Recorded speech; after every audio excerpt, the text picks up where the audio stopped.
Jirra jirtu obboleeyyan baga nagayaan gama chaanala keenyaa dhuftan isiniin jecha guyyaa irraa waan namni hedduun tokko beekuu barbaaduu fi akkasuma waan namni hundi beekee itti fayyadamuu qaban je'ee yaade tokkoon qabadhee isiniif dhufe nu hordofa.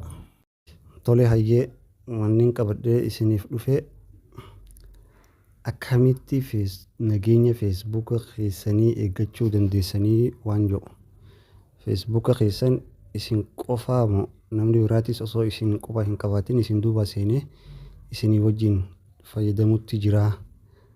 Akkamitti beekuu dandeessanii kan jedhu. Yeroo takka takka osoo isin qofa hin qabaatin feesbuuka keessan namni isin hin beeknee fi osoo isin hin beekin isin duuba seenee isinii wajjin fayyadamuu danda'a. Kanaafuu akkamitti akka beektanii fi akkasuma yoo namni biraa isinii wajjin fayyadamutti kan jiraatu ta'e akkamitti akka if jalaa kaaftan karaa qallaaliidhaan akkamitti nama sana akka if jalaa rimuuf itti gootaniin isin garsiisuu barbaade. Tanaaf hanga dhumatti nu hordofa. Tole gama barnoota keenya guyyaa irratti seenuun duratti obboleeyyan chaanala keenya kanaaf haaraa taatan sabiskiraayib gochuu hin dagatina. Akkasuma viidiyoon keenya kun akka nama hedduu bira gahuuf laayik godha. Gaaffii fi yaada yoo qabaattanis koomentii jalatti nuuf barreessaa. Kanaafuu akkamitti akka seentanii ittiin sirreeffattan isin garsiisaa hordofaa. Kunoo feesbuuka keenya irra gadhiifna. Achi booda bakka mataa gubbaa bakka footoon tan jirtu irratti yeroo takka gachuu kaasna.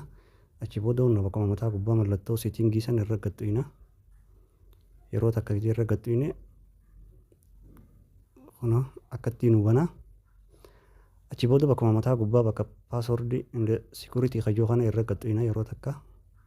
Kunoo bifa kanaan akka nu bana. San booda jala kana ol baaneeti paaswordii and security bakka joo kana irra gadhiifna. Yeroo takka gizee irra gadhiifne kunoo jala kana ol baanee where your login kajoo kana yeroo takka irra gadhiifna.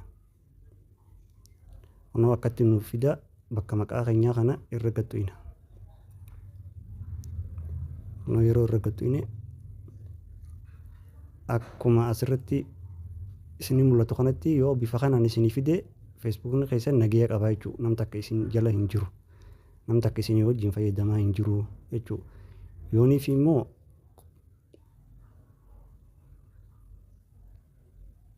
nam takka yooniif immoo kan akkatti isinii fidu taate kun ammaan tana moodeelli silkii tiyyaa Galaxy A13 kun kiyyaa miti.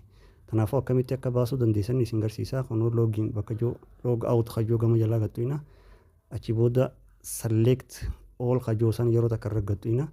Takka takka yoo jala baasuu feetanii sunoo irratti raayitii gootaniiti log out bakka joo kana irratti dhiitan. Takka takkaan yookaan immoo bakkatti paaswordii feesbuuka keessaniitis jijjiirrachuu ni dandeessan. Akkasittis if jala baasuu ni dandeessan. Kanaafuu seenaatii check godhaa. Seenaatti fayyadamaa isinis.